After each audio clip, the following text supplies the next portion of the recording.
Assalamualaikum warahmatullahi wabarakatuh. Oke teman-teman, kembali lagi di channel Jaya Kreatif. Di video kali ini saya akan menjelaskan hal-hal penting untuk menjaga kesehatan bibit ikan lele. Tentunya ada 3 faktor yang perlu teman-teman semua ketahui, yang sangat mempengaruhi kesehatan ikan lele, yaitu 1. Amonia, nomor 2 pH air, nomor 3 suhu air. Nah, di dalam 3 faktor ini yang sangatlah mempengaruhi kesehatan ikan lele. 3 faktor itulah yang sering menjadi momok dalam kita menjaga bibit ikan lele supaya tidak mudah terserang penyakit. Itu kita harus menguasai apa itu yang dinamakan amonia, pH dan suhu air. Oke teman-teman, jadi hal-hal penting untuk menjaga kesehatan ikan lele, kita harus benar-benar menguasai 3 faktor tersebut. Oke teman-teman ya. Di lain kita merawatnya setiap hari dengan benar, kita harus memahami permasalahan 3 hal tersebut. Oke, akan saya jelaskan apa itu amonia, pH dan suhu air. Tentunya sebenarnya amonia itu mungkin ya teman-teman semua udah tahu, pH udah tahu, suhu udah tahu. Akan tetapi mungkin teman-teman di sini belum begitu istilahnya memahami secara keseluruhan. Saya akan menjelaskan di sini. Oke teman-teman.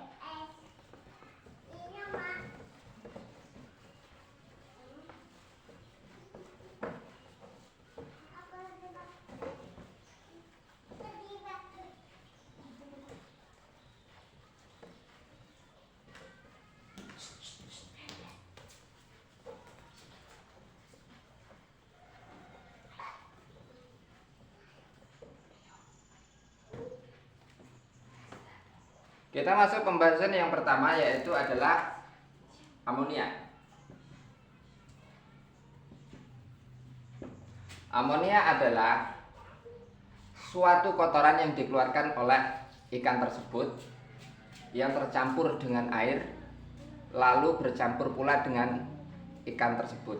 Nah, disitulah dia bisa mempengaruhi kesehatannya. Jadi amonia itu kalau tidak cepat kita membersihkannya, ataupun kita itu terlambat untuk membersihkannya, otomatis amonia tersebut akan menjadi biang dari penyakit ikan tersebut ataupun bakteri-bakteri yang menjadi penyakit ikan tersebut. Oke teman-teman. Jadi di sini kesimpulannya kita harus sering membersihkan amonia ikan tersebut.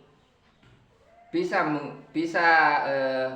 kita membersihkannya sehari sekali, ataupun 2 hari sekali, ataupun 3 hari sekali, tergantung nanti sistem apa yang kita gunakan. Jadi sistem itu kan mempunyai kurang lebih yang biasa digunakan oleh saya ataupun kawan-kawan saya di sini itu mempunyai 3 sistem, yaitu air jernih, air mengalir ataupun sirkulasi, dan air hijau. Mungkin kalau kita menggunakan air hijau, kita membuang amoniaknya itu bisa lebih lama teman-teman ya, karena amonia itu nanti bisa dicerna sama air hijau itu sendiri, karena kandungan air hijau itu memiliki bakteri yang baik untuk memakan bakteri yang jahat. Oke teman-teman ya, itu tentang masalah amonia. Kita harus sering membersihkan amoniaknya. Lalu yang nomor 2, yaitu tentang pH air. Nah, di lain amonia, di situ masih terdapat juga pH air. Jadi pengaruhnya pH air itu sangat besar teman-teman ya.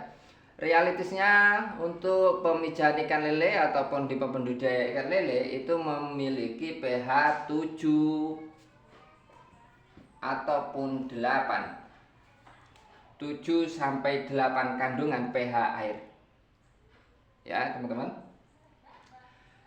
Apabila pH air kurang dari 7, itu juga dapat menyebabkan penyakit. Apabila lebih dari 8, itu juga bisa menjadikan penyakit. Oke, teman-teman ya. Apabila pH misalkan di sini 5 sampai 6. Kalau di bawah 5, itu sudah mendekati racun. Kalau pH di atas 6 ya bagus teman-teman ya. Apabila di bawah 6 bahkan bisa di bawah 5, itu kandungan airnya untuk makhluk hidup itu sudah mendekati racun teman-teman ya. Jadi sangat tidak baik. Jadi teman-teman harus mempunyai alat ukur pH teman-teman ya. Kan di jualan sosial media, di Shopee ataupun di lainnya itu kan banyak teman-teman.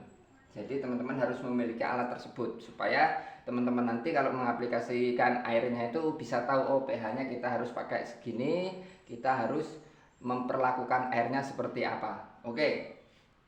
Apabila pH kurang dari 7, kita otomatis harus menaikkan pH tersebut. Oke teman-teman ya. Jadi menaikkan pH tersebut, teman-teman bisa menggunakan dolomit. Ya, teman-teman bisa menggunakan dolomit dengan ukuran apabila kolamnya 2 meter kali 4,5 meter, bisa menggunakan dolomit 3 genggam tangan teman-teman ya. 3 genggam tangan udah cukup, kita taruh di ember, lalu kita tuangkan air itu ke kolam, air dolomitnya itu ke kolam. Nah seperti itu, otomatis nanti jangka waktu sekitar 5 menitan atau 10 menit pH tersebut udah naik sendiri teman-teman ya. Maka itu pentingnya kita punya tester pH. Apabila istilahnya pH itu di atas 8, teman-teman bisa mengaplikasikan daun pepaya dengan daun ketapang. Jadi daun pepaya sama daun ketapang itu teman-teman blender ataupun teman-teman rebus ataupun dibubuk ya. Itu nanti airnya itu nanti dituangkan ke kolam tersebut. Oke teman-teman, nah ya kurang lebihnya bisa teman-teman nanti perkirakan di situ. Pentingnya kita mempunyai alat tester pH teman-teman ya. Lalu yang nomor 3, suhu air. Nah suhu air yang bagus itu di angka 25 derajat Celcius sampai 35 derajat Celcius. Apabila suhu air di bawah 25, oke, itu akan sangat berbahaya teman-teman ya. Itu sangat berbahaya untuk bibit kita. Bibit ikan lele itu sangat tidak kuat biasanya kalau di bawah 25 derajat Celcius. Makanya kemarin saya jelaskan bibit apa yang mampu hidup sampai di minimum suhu 15 derajat Celcius hingga 35 derajat Celcius. Nah, di situ pentingnya pengetahuan teman-teman ya. Jadi resiko terbesarnya itu kalau lagi cuaca itu tidak menentu teman-teman ya.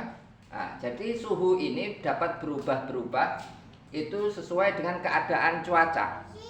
Apabila cuaca itu tidak sesuai dengan apa yang dimau oleh bibit tersebut, otomatis suhu itu akan cepat berubah. Terkena hujan, panasnya kelewat seperti itu teman-teman ya, otomatis suhu di kolam itu akan cepat berubah.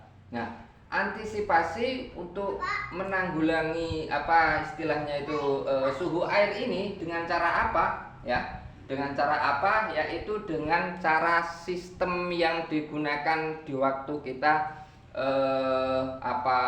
sirkulasi air itu juga untuk menanggulangi menahan suhu ya. Suhu itu bisa lebih stabil dengan keadaan air itu istilahnya itu gimana ya, sirkulasi berganti mengalir. Nah, seperti itu teman-teman. Itu bisa sangat membantu untuk istilahnya menyetabilkan suhu teman-teman ya. Nah, jadi 3 faktor ini jangan sampai teman-teman itu tidak cermati dengan baik, teman-teman. Harus teman-teman itu pahami dengan baik, harus teman-teman itu apa istilahnya itu mengaplikasikan benar-benar di kolam teman-teman, supaya apa? Supaya bibit lele teman-teman itu bisa selalu sehat, teman-teman ya. Kita udah merawat susah payah, kalau kita tidak mengetahui 3 hal tersebut, otomatis susah payah kita tidak akan membuahkan hasil. Oke teman-teman, mungkin itu saja yang dapat saya sampaikan. Kurang lebihnya saya mohon maaf. Saya akhiri. Assalamualaikum warahmatullahi wabarakatuh. Salam sukses.